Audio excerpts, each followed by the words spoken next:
So, essentially, even if an electric or hybrid car isn't to blame, then an electric hybrid car is to blame. Lights going on. Way! I'm going to get this done tonight. If Dave buys an electric car, he saves 5 polar bears. If John buys a hybrid, he saves 2 polar bears. But if Craig's electric car catches fire, that kills 50 polar bears.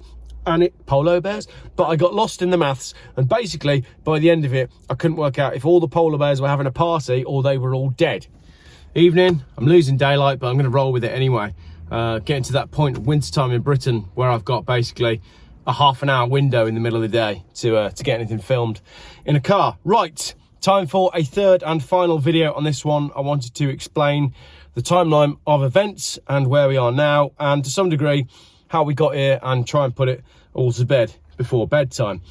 The fire started on Tuesday evening, raged well into Wednesday, closed the airport, impacted many thousands of people, and finished up with more than 1,200 cars burnt and a collapsed car park. Luton Airport have said they've fielded more than 16,500 customer inquiries so far, presumably a combination of people trying to arrange alternate transport and people trying to find out how they can get the charred remains of their car back or process an insurance claim. Right now, we've got no idea on the total cost of the claim, or indeed whose insurance policy is going to take this probably multi-100 million pound hit. But basically, this has been a huge disruption for a ton of people. In a post on their page, Bedfordshire Fire and Rescue said 100 firefighters were involved, only 5 casualties, 1 staff member and 4 firefighters were all treated and discharged. The investigation into the cause of the fire is ongoing, but it's been determined the first vehicle on fire was a diesel. So going back to the timeline, the first fire started around 8 p.m. on the Wednesday night. I found out around about 10 p.m. that night. I stayed up until about 2 a.m. trying to pin the blame on an EV. I analysed all the early footage and I followed the breaking news, desperate to find a clue that an EV was the culprit.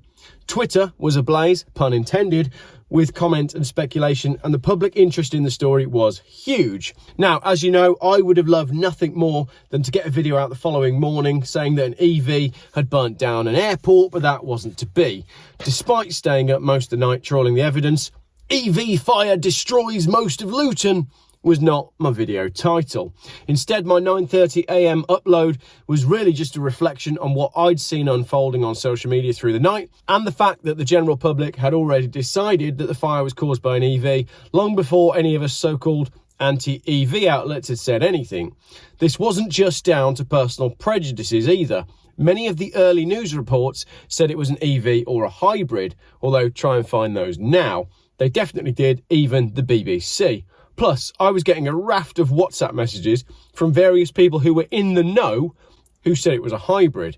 Now, this is really interesting because I think from a media point of view, their own trick backfired. And what I mean is that often the media will report an initial version of a story, and that's the one that sticks, and it sticks firmly. If it comes out weeks or even months later that the story was incorrect, it's too late and the public has swallowed the first version of the story. Usually in the media with a big story, the retraction or the admission that the original story wasn't true will be a small article on the 15th page buried behind that day's big stories. And there's a lot of examples of this from the last 3 years I could talk about, but that stuff is best covered on Rumble or by Joe Rogan. So what's happened here? Well, the very first reports said EV. The public wanted it to be an EV. So for most of us, it was indeed an EV. My first video simply said that everyone thought it was an EV and that would kill the EV market. After I uploaded that video, the first footage of the car on fire emerged.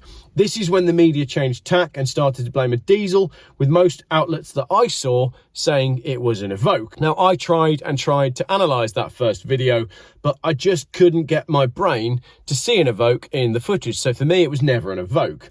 I figured that it had to be a hybrid due to the way the fire was spitting out the side. Then I did a whole load of research on Land Rover fires and I found a wealth of information that wasn't anything to do with hybrids or EVs. And it wasn't just confined to the Evoque. So then I was really confused. After looking at the video and reading up on the Land Rover Range Rover fires, I was then convinced it was a Range Rover Sport, which I figured must be a hybrid, as per my second video. You'll remember I explained in that video the history of the Evoque fires. Now, up to that point, we only had the one grainy video of the car on fire filmed from the rear. After my second video went out, footage from the front of the car started to circulate, and not long after that, a number plate started doing the rounds as well. I should also add that this footage is only 4 seconds long and was uploaded to a brand new, freshly created Twitter account just to post this video. I found this a bit odd. Firstly, why did it take so long for that footage from the front of the car to emerge? Secondly, why was the entire internet tweeting the number plate and a screenshot of the car check showing it was a diesel when, despite all of my trying, I could not determine a number plate from that footage? In fact, Twitter was totally awash with people gloating that the car check showed it to be a diesel Range Rover, where I was trying to zoom in, I was taking screenshots, I was adjusting shadows, I even ran it through an AI program. Enhance. Enhance. Enhance. Just print the damn thing! And I couldn't reach the E10 EFL number plate. In fact, based on my analysis of the footage and from the rear of the car, I thought we were looking at a Range Rover with a 2-digit plate at the time. So, number plate or not, what the footage does show is a Range Rover Sport, not the Evoque that was in the early media reports and not the EV or hybrid that was in the earlier media reports. So if we discount the number plate, which Range Rover Sport was it? So the Range Rover Sport came around in 2004 with the Range Stormer concept, beautiful, which you can see at the British Museum in Gaydon. There's been 3 generations of Range Rover Sport, and if you want to get a bit geeky for a moment, and this is effectively still a car channel, these are the L320 from 2005 to 2013, facelift in 2009 and 2012, then the L494 from 2013 to 2022, with a facelift in 2018, and the L461, which is the current model. Now, there's no hybrids in the first generation, and the electric and diesel bisexual engines, hybrids, wouldn't join the second generation until the 2018 facelift. That was announced in Los Angeles in 2017. So, if this car's a hybrid, it's got to be 2018 onwards, and it's not. The car check and everybody's saying is the 2016. However, after I posted all of this on Facebook, someone sent me a press release from Land Rover saying the hybrids would be on the road in 2014. So it could have been a hybrid.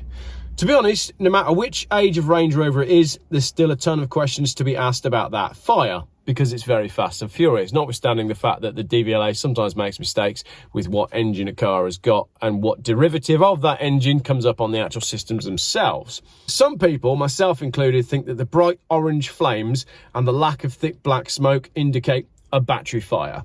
But many people are saying there's no battery in that location on a non-hybrid Range Rover, and in fact the hybrid battery is in the spare wheel in the back, not in the front under the passenger seat. So even if it is a hybrid, the battery fires in the wrong place.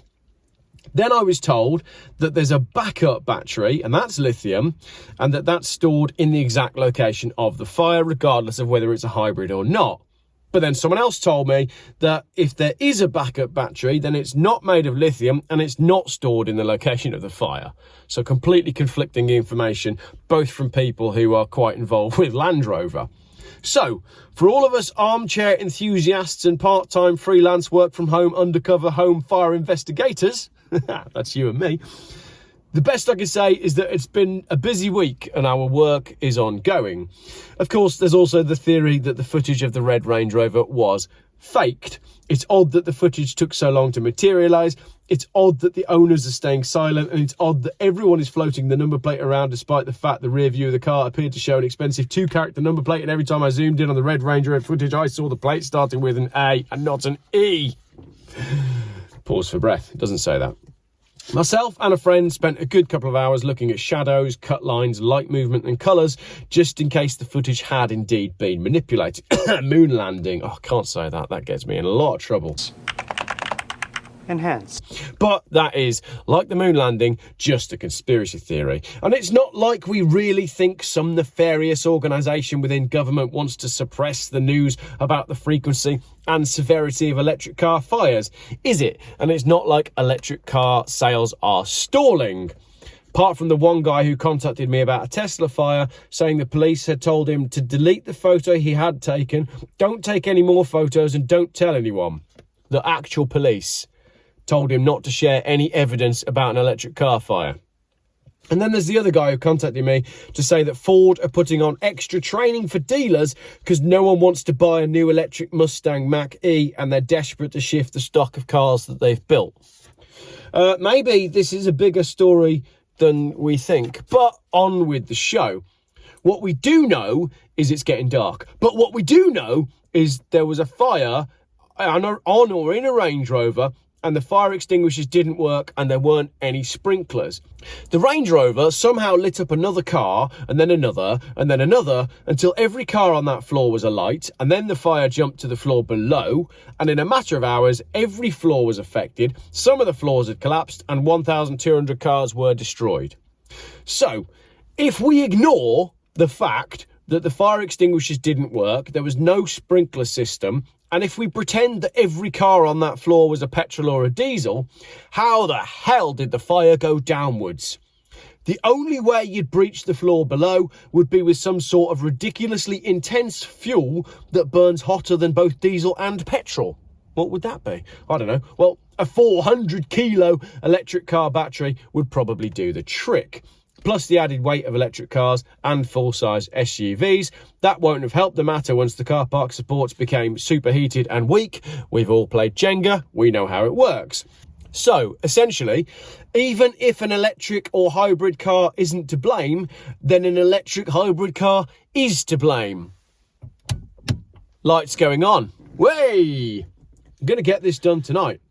Otherwise, we'd be dealing with a one-floor fire that wiped out a few cars before it was either dealt with or it burnt itself out.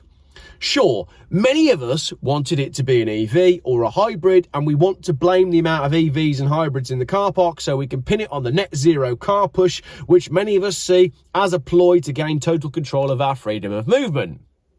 It is. But what if it's not down to that, and it's just another boring case of profit over people, corporate cut corners, and a £100 million insurance claim that can be explained away by good old-fashioned penny pinching? If there weren't any sprinklers and there weren't enough fire extinguishers and the fire extinguishers were too small or didn't work, then there's questions about the construction and the ability to fight a complex fire on the upper deck of a multi-storey car park. Then there's systemic issues with everything despite the source of the fire. Then we've got the fact that if it was a diesel and if it wasn't that old, then we've got major problems with modern cars combusting due to overly complex internal systems which have often been developed to cut down on the pollution. So the technology that's designed to make cars safer and cleaner for the environment and to stop the black smoke coming out the exhaust pipe causes an unbelievable amount of black smoke when the technology fails, rendering the environmental impact of having these things installed totally pointless. A bit like when a zero-emissions vehicle burns to the ground in a huge cloud of toxic smoke, causing damage to everything, including the water that is used to submerge the smouldering heap as they try to put the fire out. And I did try to put in an equation here about polar bears. If Dave buys an electric car, he saves 5 polar bears. If John buys a hybrid, he saves 2 polar bears.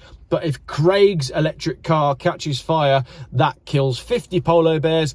And if Craig's electric car catches fire in a car park taking 1,200 cars with it, then that's 500 polar bears. But I got lost in the maths, and basically by the end of it I couldn't work out if all the polar bears were having a party or they were all dead.